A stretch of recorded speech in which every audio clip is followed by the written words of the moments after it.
Hello and good day. Today, my group and I, Group 4, will be presenting on our project, which is genetic modification on human DNA against human rights.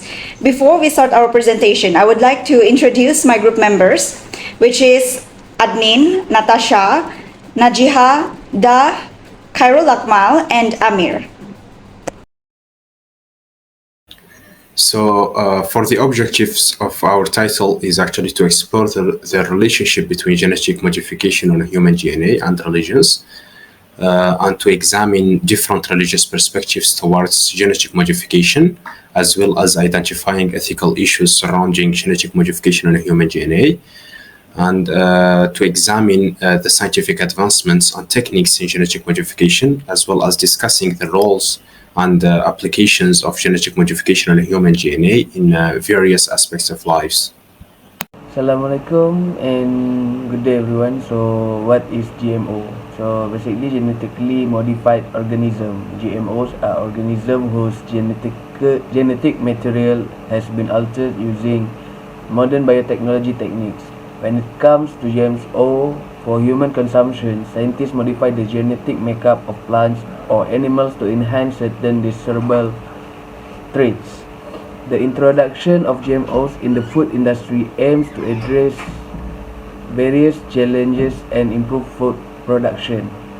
So basically GMO is for food. So as an introduction, can human go through the GMO process? So basically humans cannot go through the GMO process because individual humans cannot be genetically altered with today's technology. Instead of directly editing human genetic material, genetic modification mostly focuses on altering the genetic composition of creatures at the cellular or organismal level. The generation of crops with enhanced features through genetic engineering or the application of genetic engineering in pharmaceutical and medical research are examples of how genetic engineering and biotechnology developments may benefit humanity. So maybe is it GMO against human rights? Next, we will see on why GMO is a potential threat in the near future.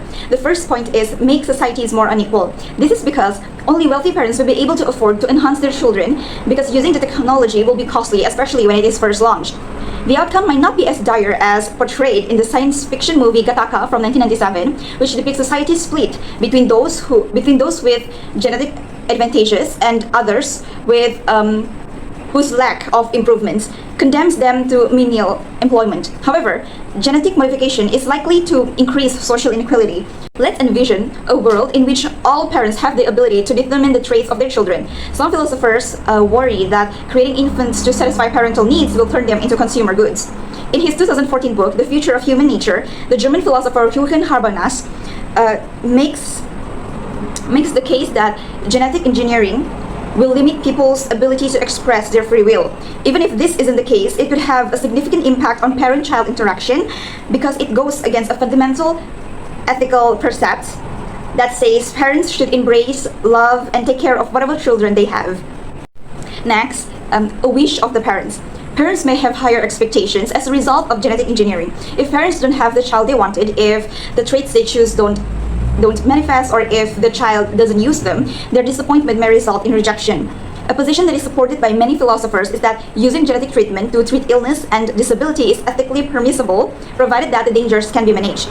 Lastly, gene editing and prejudice. Should parents have the option of modifying their children's skin tone to try to avoid potential for social bias? In certain societies, being black results in significant disadvantages. However, it is incorrect to approach societal issues as though certain people's things that are physical were to blame for them. By pandering to their prejudices, intolerant people won't become more tolerant. They'll come up with alternative causes or things to tolerate. We should consider our standards and actions if less beautiful people are discriminated against or persons with poor IQ are denigrated. We should combat racism rather than try to accept it if black people experience social prejudice. Behind this response lies the liberal conviction that we ought to welcome human differences and respect individuals in all their variety and ways of being. To eliminate disease and severe disabilities is a worthy objective for genetic modification.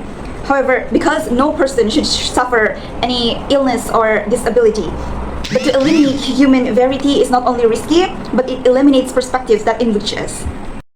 Hi, I'm NAJIHAH, so I'm going to explain on how GMOs can be both advantages and disadvantages. Hi guys, Assalamu alaikum. So my part will be talking about the advantages or the benefits of GMO in general. First, we have here the prevention of inheritable genetic disorders or diseases.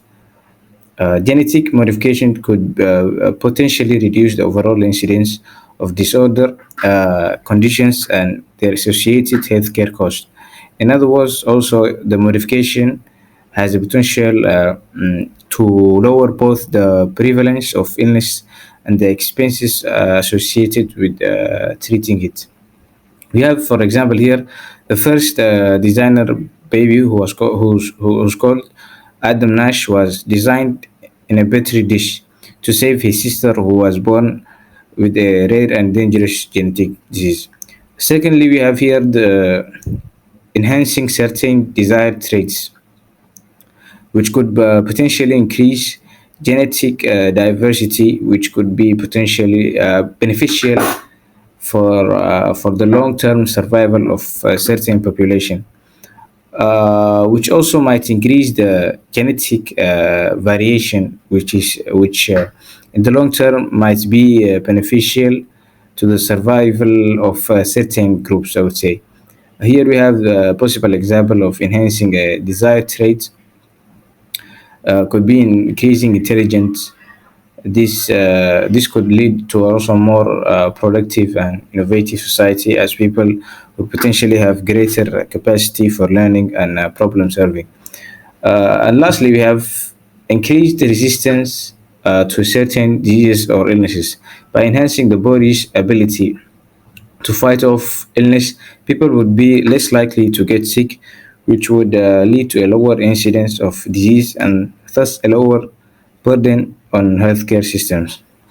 In other words, healthcare costs may be also reduced, and the prevalence of sickness reduced if individuals were better able to defend themselves against illnesses. For example, genetic modification of humans via gene therapy has become a treatment option to treat rare metabolic disorders and cancer.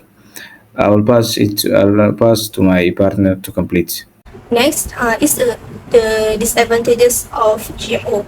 First disadvantages is the misuse of genetic modification technology and the creation of new form of discrimination, which these disadvantages could have a potential for creating a genetic elite and exacerbating inequalities, as well as the possibility of unforeseen health consequences or unintended genetic mutations.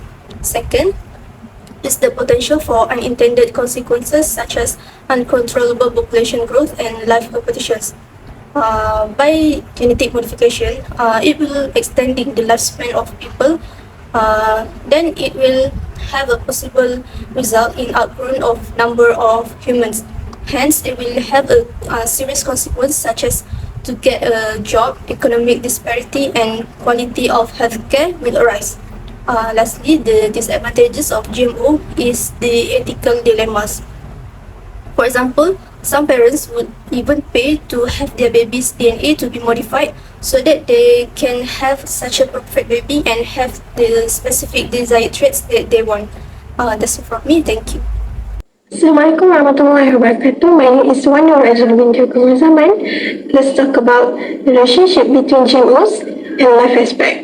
In terms of religion perspective, different religions have different views on GMOs, and their perspective are commonly influenced by their own belief in their religion. So in terms of ethical issue, the use of GMOs on human raises a very complex ethical issue that require careful consideration about its potential and their risk. In our life, GMO have play a potential role to improve in human health, but we need to consider the full consideration about their benefits and their risk to human race as well.